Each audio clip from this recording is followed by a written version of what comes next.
ಆತ್ಮೀಯ H16 news ಅರ್ಥಾತ್ ಸೀತಾರಾಮ್ ನ್ಯೂಸದ ವೀಕ್ಷಕರೇ, ನಾನು ನಿಮ್ಮವ ಎಂ ಆಯುಧ ಮಲ್ಲಪ್ಪ ಜೊತೆವರು. ತಾವು ಈಗ ಸುದ್ದಿಗಳ ಲೋಕಕ್ಕೆ ಎಂಟ್ರಿ ಹೊಡಿತಾ ಇದ್ದೀರಿ. ಈ ಸುದ್ದಿಗಳನ್ನು ಪ್ರತಿಯೊಂದು ನೋಡೋ ಜೊತೆಗೆ ನಿಮ್ಮ ಅಭಿಪ್ರಾಯಗಳನ್ನು ಹಂಚ್ತಾ ಇರಿ. ಯಾಕಂದರೆ ಈ ಸುದ್ದಿಗಳು ನಿಮಗಾಗಿ, ನಿಮ್ಮ ಬದುಕಿಗಾಗಿ, ನಿಮ್ಮ ವೈಚಾರಿಕೆಗಾಗಿ, ನಿಮ್ಮ ತಿಳುವಳಿಕೆಗಾಗಿಯೂ ನಿಮಗೂ ಗೊತ್ತು. ಜೊತೆಗೆ ನಮಗೂ ನಿಮ್ಮೊಂದಿಗೆ ಇದೊಂದು ಮಾತಾಡುವಂಥ ಜೊತೆಗೆ ಸುದ್ದಿಗಳನ್ನು ಬಿಡುವಂಥ ಕೆಲಸ. ಈ ಕೆಲಸದಲ್ಲಿ ನಾವು ನಿಮ್ಮೊಂದಿಗಿದ್ದೀವಿ ಅಂತ ಹೇಳ್ತಾ ನೋಡ್ತಾ ಇರಿ ಈ ಸುದ್ದಿಗಳನ್ನು. ನಿನಗೆ ತೊಂದರೆ ಆದರೆ ನಮಗೆಲ್ಲ ಗೊತ್ತಾಗೋದು. ಮತ್ತಿನ್ನೇನು ತಮ್ಮ ಸ್ಕ್ಯಾನಿಂಗ್ ಇಲ್ವಾ?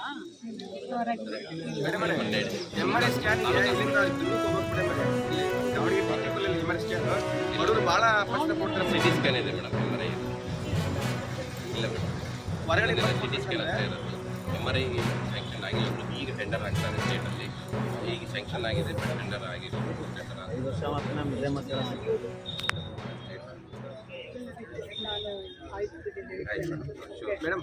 ಮೇಡಮ್ ಹೊರಗಡೆ ಬಂದುಬಿಟ್ರೆ ಸಾವಿರಾರು ದುಡ್ಡು ಕೇಳ್ತಾರೆ. MRI ಸ್ಕ್ಯಾನರ್ಸ್ಗೆ ದಯಮಾಡಿ ನಮ್ಮ ಜಿಲ್ಲೆಯಲ್ಲಿ MRI ಸ್ಕ್ಯಾನ್ ವ್ಯವಸ್ಥೆ ಮಾಡ್ತೀವಿ. ಆಮೇಲೆ ಮೆಡಿಸಿನ್ ಎಲ್ಲ ಹೊರಗಡೆ ಬಂದು ಕೊಡ್ತಾರೆ. ಬಡ ಜನರಿಗೆ ದುಡ್ಡಿರಲ್ಲ. ಎಲ್ಲ ಕಡೆಗೂ ನಡೀತೀವಿ. ಇಲ್ಲೇ ಮೇಡಮ್, ಇಲ್ಲೇ ಈ ಹಾಸ್ಪಿಟ್ಲಲ್ಲಿ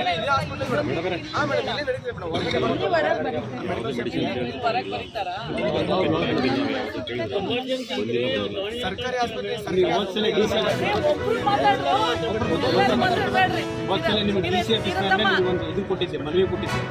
ಯಾವುದಂದ್ರೆ ಇಲ್ಲಿ ಹಾಸ್ಪಿಟ್ಲ್, ಇದನ್ನ ಹೆರಿಗೆ ಹಾಸ್ಪಿಟ್ಲ್ ಇದರಲ್ಲಿ ರೂಮಲ್ಲಿ ನಾಯಿಗಳು ಹೋಗ್ತವೆ ಅಂತ. ಅದು ಹೌದು, ನಿಮ್ಮ ಫೋಟೋ ಸಮೇತ ಐತೆ, ತೋರಿಸಿದ್ದೆ ನಿಮಗೆ. ಅದನ್ನು ಕಾಪಿನ ಕೊಟ್ಟಿದ್ದೀನಿ. ಬ್ಯಾಕ್ ಪೇನ್ ಎಲ್ಲ ಕೇಳಿದ್ರೆ ಮೇಡಮ್, 3 ತಿಂಗಳಾತ ಕೇಳ್ತಾ ಇದ್ರೆ ಇಲ್ಲಿ ಬರ್ತಾನೆ ಇಲ್ಲ. ಸ್ಟಾಕ್ ಇಲ್ಲ. ಬ್ಯಾಕ್ ಪೇನ್ ಇರೋದು, ಕಾಲು ನೋವು, ಗುಲಾಮ್ಗಳು ಬ್ಯಾಕ್ ಪೇನ್ ಆ ಥರ ಕೇಳಿದರೆ 3-4 ತಿಂಗಳಾತ ಇನ್ನೂ ಬಂದಿಲ್ಲ ಅದೇ ಹೊರಗಡೆ ಬರಕ್ಕೆ ಕೊಡ್ತಾರೆ ಹೊರತು ಇದು ಕೊಡ್ತಾ ಇಲ್ಲ. ಯಾವಾಗ ಕೇಳಿದ್ರೆ ಇಲ್ಲ ಅಂತ. ಈ ವಯಸ್ಸಲ್ಲಿ ಕಾಲು ನೋವು ಬೇಕಂತ ಅವಾಗ ತರಕ್ಕೆ ಹೋದ್ರೆ ಯಾವಾಗಂತೂ ಇಲ್ಲ. ಮೆಡಿಸಿನ್ ಖಾಲಿ ಆದರೆ ಪ್ರಿಯಾರಿಟಿ ಮೇಲೆ ನಿಮ್ಗೆ ತಗೊಳಕ್ಕೆ ಸರ್ಕಾರ ಎಲ್ಲ ಆದ್ಯತೆ ಕೊಡುತ್ತೆ. ಪೇಷಂಟ್ಸ್ ಇಲ್ಲೇ ನಿಲ್ತಾರಲ್ಲ, ಬರೀತೀರಾ ಯಾಕೆ ಆಚೆ ಕಡೆ? ಮೇಡಮ್ ಏನು ತೊಂದರೆ ಆಗ್ತದೆ?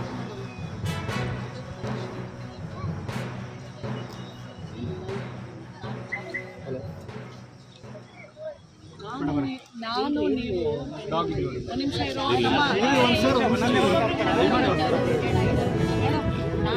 ನಾನು ನಿಮ್ಗೊಂದು ಮಾತು ಹೇಳ್ತೀನಿ.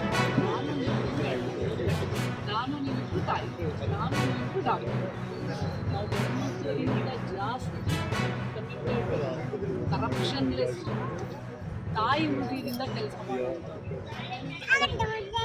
ನೀವು ಇಷ್ಟು ಈ ಬಾಂಗ್ಲಾದೇಶ ಹಿಂದೂ ವಿರೋಧಿ ನೀತಿಯನ್ನು ವಿರೋಧಿಸಿ ಇಲ್ಲಿ ಸೇರಿದಂತ ಎಲ್ಲ ಹಿಂದೂ ಅಭಿಮಾನಿಗಳು, ಯಾರ ರಕ್ತದೊಳಗೆ ನಿಜವಾಗಿ ಹಿಂದೂ ರಕ್ತ ಹರಿತದ, ಹಿಂದೂಗಳ ಬಗ್ಗೆ ಕಳಕಳಿ ಕಾಳಜಿ ಇದ್ದಂಥವ್ರು ಇದ್ದವರು ಇವತ್ತು ಇದರಲ್ಲಿ ಭಾಗವಹಿಸ್ಯಾರ.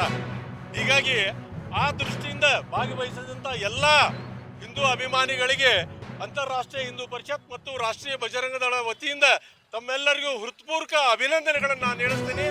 ಇದೇ ಥರ ಪ್ರತಿಯೊಬ್ಬ ಹಿಂದೂನು ಜಾಗೃತನಾಗಿ ಈ ಹೋರಾಟದಲ್ಲಿ ಎಲ್ಲರೂ ಭಾಗಿ ತಗೋಬೇಕು ಅಂತಂದೇಳಿ ಅನೇಕ ಘಟನೆಗಳನ್ನು ನಾವೆಲ್ಲರೂ ಬಾಂಗ್ಲಾದೇಶದಲ್ಲಿ ನಡೆದಂತ ನೋಡಿವಿ.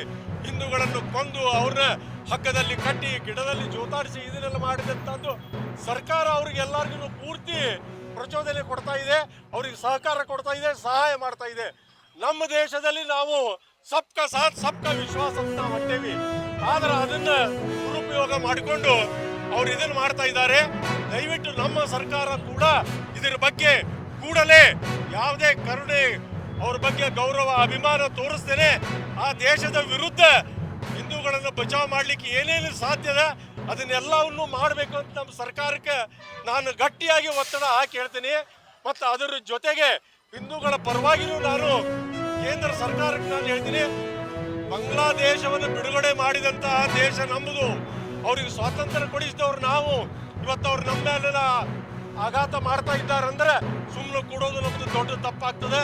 ಹಿಂಗಾಗಿ ಸರ್ಕಾರ ಎಚ್ಚೆತ್ತು ಅವ್ರ ವಿರುದ್ಧ ಕಠಿಣ ಸಾಧ್ಯ ಆತಂದ್ರೆ ಯುದ್ಧನ ಡಿಕ್ಲೇರ್ ಮಾಡ್ರಿ. ನಾವೆಲ್ಲ ಈ ದೇಶಭಕ್ತರು, ಈ ದೇಶದ ಈ ನಾಡಿನ ಎಲ್ಲ ಜನರು ಅದರೊಳಗೆ ಸಹಾಯ ಸಹಕಾರ ನಾವು ಕೊಡ್ಲಿಕ್ಕೆ ತಯಾರಿದ್ದೀವಿ. ಅದು ಆಗಲೇಬೇಕು. ಒಬ್ಬ ಹಿಂದೂ ಇನ್ನು ಮುಂದೆ ಬಾಂಗ್ಲಾದೇಶದಲ್ಲಿ ಸುಟ್ಟ ಅಂತಂದ್ರೆ ಹಿಂದೂಗಳದ್ದು ತಾಳ್ಮೆ ಮುಗಿದದೆ. ಇನ್ನು ಹಿಂದೂಗಳ ಬಾಂಗ್ಲಾದೇಶಕ್ಕೆ ಹೋಗುವಂಥ ಸ್ಥಿತಿ ಬರ್ತದೆ. ಹೀಗಾಗಿ ಸರ್ಕಾರ ಕಾಳಜಿ ತಗೊಂಡು ಇದು ಕೆಲಸ ಮಾಡಬೇಕು ಅಂತಂದೇಳಿ ಸರ್ಕಾರಕ್ಕೆ ನಾನು ಒತ್ತಡ ಮಾಡ್ತಾ ಇದ್ದೀನಿ. ನಾನು ರಮೇಶ್ ಕುಲಕರ್ಣಿ ಅಂತ ಅಂತಾರಾಷ್ಟ್ರೀಯ ಹಿಂದೂ ಪರಿಷತ್ತಿನ ರಾಜ್ಯ ಅಧ್ಯಕ್ಷ ಇದ್ದೀನಿ. ಅಂತಾರಾಷ್ಟ್ರೀಯ ಹಿಂದೂ ಪರಿಷತ್ ಬಜರಂಗ ದಳ ಬಾಂಗ್ಲಾದೇಶವನ್ನು ಖಂಡನೆ ಮಾಡ್ತೀವಿ. ವಿಶ್ವವಿದ್ಯಾಲಯ ಆಗಿರುವುದರಿಂದ ಕರ್ನಾಟಕದಿಂದ ಹೆಚ್ಚು ವಿದ್ಯಾರ್ಥಿಗಳು ಅಲ್ಲಿ ಅಧ್ಯಯನಕ್ಕಾಗಿ ಬರಬೇಕು ಅನ್ನುವಂತಹ ಒಂದು ಮಹದಾಶೆಯನ್ನು ಇಟ್ಕೊಂಡು ನಾವು ಕರ್ನಾಟಕದಲ್ಲಿ ಕರ್ನಾಟಕದವರಾಗಿ ಅಲ್ಲಿ ಕೆಲಸ ಮಾಡ್ತಾ ಇದ್ದೀವಿ. ನಾವೆಲ್ಲರೂ ಕೂಡ ಮಾನ್ಯ ಕುಲಪತಿಗಳಿಗೆ ನಾವು ವಿನಂತಿ ಮಾಡಿದಾಗ ಅವರು ಬೇರೆ ಬೇರೆ ಜಿಲ್ಲೆಗಳಿಗೆ ನೀವು ಹೋಗಿ ಪತ್ರಿಕಾಗೋಷ್ಠಿಯನ್ನು ಮಾಡಿ ಹೆಚ್ಚು ಜನ ವಿದ್ಯಾರ್ಥಿಗಳಿಗೆ ಈ ಕುರಿತಾದಂತಹ ಅರಿವು ಮೂಡಿಸುವ ಕೆಲಸವನ್ನು ಮಾಡಬೇಕು ಅಂತ ಹೇಳಿದಾಗ ನಾವೆಲ್ಲರೂ ಕೂಡ ಕರ್ನಾಟಕದ ವ್ಯಕ್ತಿಗಳೇನಿದ್ದೀವಿ ನಾವು ಬೇರೆ ಬೇರೆ ಜಿಲ್ಲೆಗಳಲ್ಲಿ ಪತ್ರಿಕಾಗೋಷ್ಠಿ ಮಾಡಿ ಹೆಚ್ಚು ಜನ ವಿದ್ಯಾರ್ಥಿಗಳು ಕರ್ನಾಟಕದಲ್ಲಿ ಬರಬೇಕು ಅನ್ನೋ ಉದ್ದೇಶದಿಂದ ಇದು ಮಾಡ್ತಾ ಇದ್ದೀವಿ.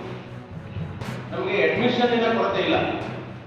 ಬಿಹಾರ್, ಉತ್ತರ ಪ್ರದೇಶ್, ಗುಜರಾತ್, ರಾಜಸ್ಥಾನ್, ಈವನ್ ನಮಗೆ ಅರುಣಾಚಲ ಪ್ರದೇಶ, ಅಸ್ಸಾಂ, ಮೇಘಾಲಯಗಳಲ್ಲೂ ಕೂಡ ವಿದ್ಯಾರ್ಥಿಗಳ ಸಂಖ್ಯೆ ಇದೆ. ಕೇವಲ ಕರ್ನಾಟಕದ ಜನತೆಗೆ ಈ ಬೆನಿಫಿಟ್ ಆಗಬೇಕು. ಕೇಂದ್ರ ಸರ್ಕಾರದ ಅಡಿಯಲ್ಲಿ ಸ್ಥಾಪನೆಯಾಗಿರುವಂತಹ ಈ ಸಂಸ್ಥೆಯ ಉಪಯೋಗ ಈ ಕರ್ನಾಟಕದ ಜನತೆಗೆ ಆಗಬೇಕು ಅನ್ನುವಂತಹ ಒಂದೇ ಒಂದು ಉದ್ದೇಶದಿಂದ ಈ ರೀತಿಯಾಗಿರುವಂತಹ ತಿಳುವಳಿಕೆ ಕಾರ್ಯಕ್ರಮವನ್ನು ಮಾಡ್ತಾ ಇದ್ವಿ. ವಿಶ್ವವಿದ್ಯಾಲಯದಲ್ಲಿ ಅಡ್ಮಿಷನ್ ತಗೊಳ್ಬೇಕಾದ್ರೆ ನೇರವಾಗಿ ವಿದ್ಯಾರ್ಥಿಗಳು ಬರುವುದರಿಂದ ಆಗುವುದಿಲ್ಲ. NTA ಎನ್ನುವಂತಹ ಸಂಸ್ಥೆ, ನ್ಯಾಷನಲ್ ಟೆಸ್ಟಿಂಗ್ ಏಜೆನ್ಸಿ, ಅವರು ಪ್ರತಿ ವರ್ಷ PT ಪ್ರವೇಶಾತಿಗೆ ಮತ್ತು UG ಪ್ರವೇಶಾತಿಗೆ ಪ್ರತ್ಯೇಕವಾಗಿ 2 ಪರೀಕ್ಷೆಗಳನ್ನು ನಡೆಸ್ತಾರೆ. ಈಗ PT ಪ್ರವೇಶಾತಿಗಾಗಿ ನೋಟಿಫಿಕೇಶನ್ ಮಾಡಲಾಗಿದೆ. ಡಿಸೆಂಬರ್ 14ರಿಂದಲೇ ಅರ್ಜಿ ಆಹ್ವಾನ ಪ್ರಾರಂಭ ಆಗಿದೆ. ಜನವರಿ 14ರವರೆಗೂ ಕೂಡ ಅರ್ಜಿಗಳನ್ನು ಸ್ವೀಕರಿಸಲಾಗ್ತದೆ. ಅಲ್ಲಿಯವರೆಗೆ ಯಾರು ಇನ್ನೂ ಫೈನಲ್ ಇಯರ್ BA ಓದ್ತಾ ಇದ್ದಾರೆ, BCom ಓದ್ತಾ ಇದ್ದಾರೆ, BSc ಓದ್ತಾ ಇದ್ದಾರೆ, ಫೈನಲ್ ಇಯರ್ ಓದ್ತಾ ಇರುವಂತಹ ವಿದ್ಯಾರ್ಥಿಗಳು ಕೂಡ ಅರ್ಜಿಯನ್ನು ಸಲ್ಲಿಸಬಹುದಾಗಿದೆ. ಅಂತಹ ವಿದ್ಯಾರ್ಥಿಗಳು ಅನೇಕ ಸಂದರ್ಭದಲ್ಲಿ ನಮ್ಮ ಈ ಭಾಗದ ಜನರಿಗೆ ಏನು ಅಂತಂದ್ರೆ ಕನ್ನಡ ಮೀಡಿಯಂನಲ್ಲಿ ಇದ್ದೀವಿ, ಅಲ್ಲಿ ಇಂಗ್ಲಿಷ್ ಲ್ಯಾಂಗ್ವೇಜ್ ಇರೋದ್ರಿಂದ ನಮ್ಗೆ ತೊಂದರೆ ಆಗ್ತದೆ ಅನ್ನುವಂತಹ ಬ್ಯಾರಿಯರ್ಗಳನ್ನು ಇಟ್ಕೊಂಡು ಬಹಳ ಜನ ಅಲ್ಲಿ ಬರ್ತಾ ಇದ್ರು. ಅಥವಾ ಅಲ್ಲೊಂದು ವಿಶ್ವವಿದ್ಯಾಲಯ ಇದೆ ಅನ್ನುವಂತಹ ತಿಳುವಳಿಕೆ ಕಡಿಮೆ ಇದೆ ಅನ್ನುವಂಥದ್ದು ನಮ್ಗೆ ಕೂಡ ಸಂಶಯ ಆಗ್ತಾ ಇದೆ. ಇಂತಹ ಬ್ಯಾರಿಯರ್ನಿಂದ ಹೊರಗೊಳ್ಳೋದಕ್ಕೋಸ್ಕರ ನಮ್ಮ ವಿಶ್ವವಿದ್ಯಾಲಯದಲ್ಲಿ ಇಂಗ್ಲಿಷ್ ಲ್ಯಾಂಗ್ವೇಜ್ ಲ್ಯಾಬ್ ಅನ್ನು ಎಸ್ಟಾಬ್ಲಿಷ್ಮೆಂಟ್ ಮಾಡಿದ್ದಾರೆ. ಮೀಡಿಯಂ ಆಫ್ ಇನ್ಸ್ಟ್ರಕ್ಷನ್ ಇಂಗ್ಲಿಷ್ ಆಗಿದ್ರು ಕೂಡ ವಿದ್ಯಾರ್ಥಿಗಳಿಗೆ ತೊಂದರೆ ಆದರೆ ಅವರಿಗೆ ಅಗತ್ಯಕ್ಕೆ ಅನುಗುಣವಾಗಿ 3 ತಿಂಗಳು, 6 ತಿಂಗಳು, 1 ವರ್ಷದವರೆಗೆ ಕೋರ್ಸ್ಗಳನ್ನು ಮಾಡಿ ಇಂಗ್ಲಿಷ್ ಲ್ಯಾಂಗ್ವೇಜ್ ಅನ್ನು ಅವರಿಗೆ ವೃದ್ಧಿ ಮಾಡುವಂತಹ ಕೆಲಸವನ್ನ ವಿಶ್ವವಿದ್ಯಾಲಯದಲ್ಲಿ ಮಾಡಲಾಗ್ತಾ ಇದೆ.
ಆತ್ಮೀಯರೇ, ಎಲ್ಲ ಸುದ್ದಿಗಳನ್ನು ನೋಡಿದ್ರಲ್ಲ, ಏನು ಅನಿಸ್ತು ನಿಮಗೆ?